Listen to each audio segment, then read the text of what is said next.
Bismillahirrahmanirrahim. Assalamualaikum warahmatullahi wabarakatuh. Allahumma sholli ala Muhammad wa ala ali Muhammad. Jumpa lagi dengan Ibu Guru Indri dalam video Muqaddimah tema 5E. Apa kabarnya Sholih dan Sholihah SDS Mentari Arido Islamic School? Semoga kalian tetap sehat dan dalam lindungan Allah Subhanahu wa Ta'ala. Yuk kita niatkan belajar hanya mengharap ridho Allah Subhanahu wa Ta'ala. Sebelum kita belajar, sama-sama kita membaca doa. Bismillahirrahmanirrahim. Rabbi zidni ilma warzuqni fahma waj'alni minas sholihin. Ya Allah, tambahkanlah aku ilmu, berikanlah aku kemampuan untuk memahaminya, dan jadikanlah aku termasuk golongan orang-orang yang sholih. Amin ya robbal alamin. Sholih dan sholihah, jika di tema lalu kita sudah mempelajari tentang sehat itu penting, di tema kali ini kita akan mempelajari tentang ekosistem. Kalian pasti sudah pernah ke kebun binatang, sungai, hutan, dan juga laut. Nah, tempat yang Ibu Guru sebutkan tadi merupakan sebuah ekosistem. Ya, ekosistem merupakan sistem yang melibatkan organisme hidup dengan lingkungannya. Manusia merupakan makhluk yang paling sempurna di antara makhluk ciptaan Allah. Kepada manusia diberikan fisik, akal, dan hati yang tidak dimiliki oleh makhluk lainnya. Inilah sebabnya manusia memperoleh amanah sebagai khalifah Allah di bumi. Tugas atau fungsi khalifah di bumi merupakan wujud apresiasi Allah kepada manusia. Tentunya ini menuntut konsekuensi dan tanggung jawab dalam pelaksanaannya. Dalam rangka melaksanakan amanah tersebut, kita memerlukan pedoman.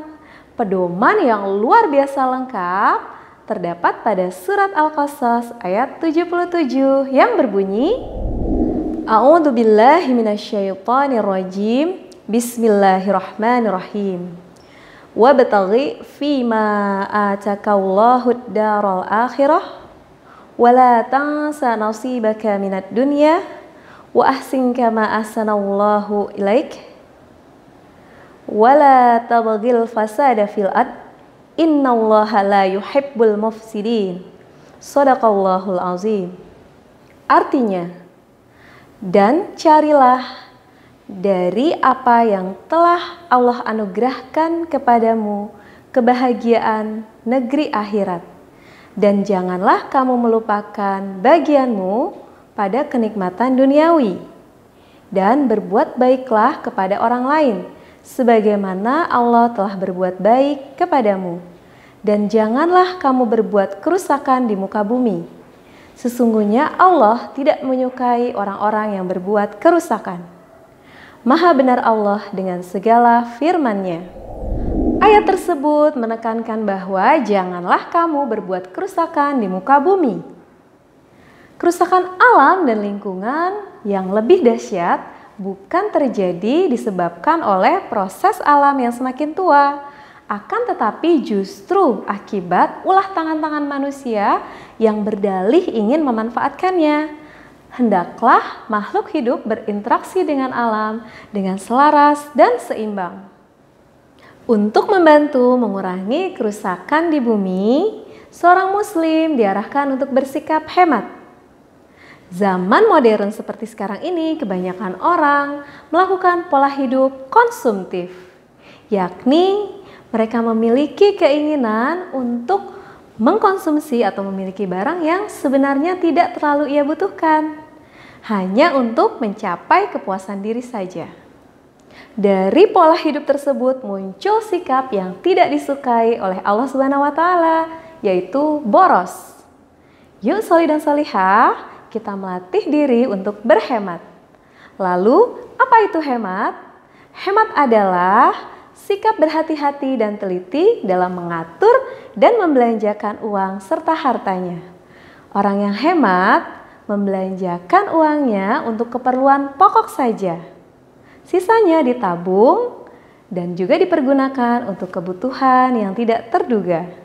Umat Islam diperintahkan untuk mengamalkan hidup hemat dalam kehidupan sehari-hari. Berikut adalah caranya. Yang pertama, mendahulukan keperluan yang lebih pokok daripada yang lain. Yang kedua, menyisihkan kelebihan rezeki yang kita miliki. Yang ketiga, hidup sederhana dan rendah hati. Yang keempat, tidak membuang-buang waktu secara percuma.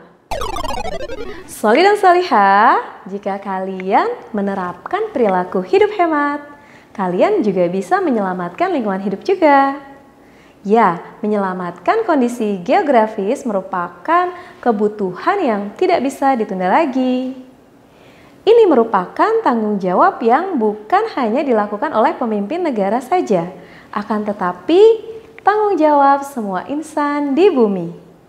Setiap orang harus melakukan usaha untuk menyelamatkan lingkungan hidup di sekitarnya sesuai dengan kapasitasnya masing-masing.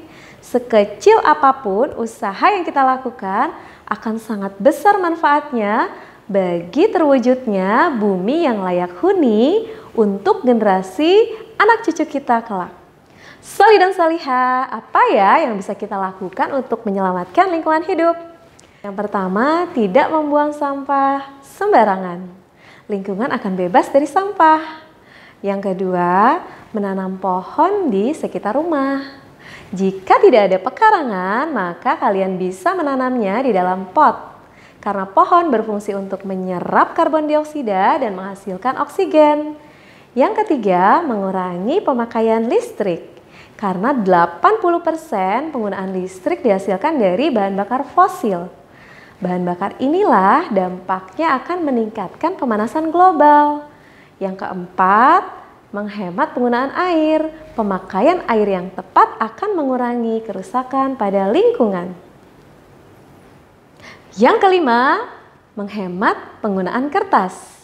Hal ini karena bahan pembuat kertas adalah kayu yang pohonnya ditebang di hutan. Semakin banyak kita menggunakan kertas, maka semakin banyak pula pohon yang ditebang di hutan. Yang keenam, menghemat penggunaan plastik. Karena bahan pembuat plastik adalah bahan yang tidak ramah lingkungan. Yang ketujuh, mengurangi penggunaan kendaraan bermotor. Hal ini karena sumber pencemaran udara yang paling terbesar adalah kendaraan bermotor. Yang kedelapan adalah terapkan 3R.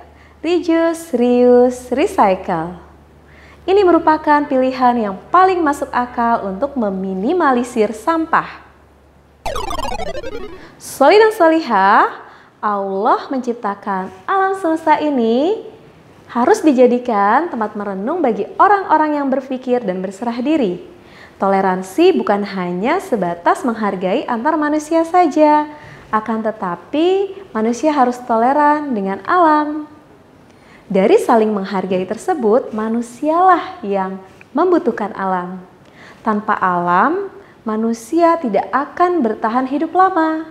Tapi tanpa manusia, alam akan baik-baik saja. Selain interaksi dengan lingkungan, sebagai manusia, kita harus bisa menempatkan diri di lingkungan masyarakat. Kita sebagai manusia tidak hidup secara individual. Akan tetapi, dalam kehidupan sehari-hari, kita harus berinteraksi dan saling membutuhkan. Sehebat apapun kita, semua itu ada batasnya. Inilah pentingnya kita berkomunitas dalam masyarakat. Dengan bersosialisasi dan membaur di tengah masyarakat, diharapkan tercipta kondisi yang rukun dan damai. Hal ini sebagai wujud rasa cinta tanah air kita dalam menjaga persatuan dan kesatuan bangsa. Nah, di tema ini yaitu ekosistem, kita akan mempelajari tentang sikap hemat, saling menghormati dan menghargai, ekosistem, kondisi geografis,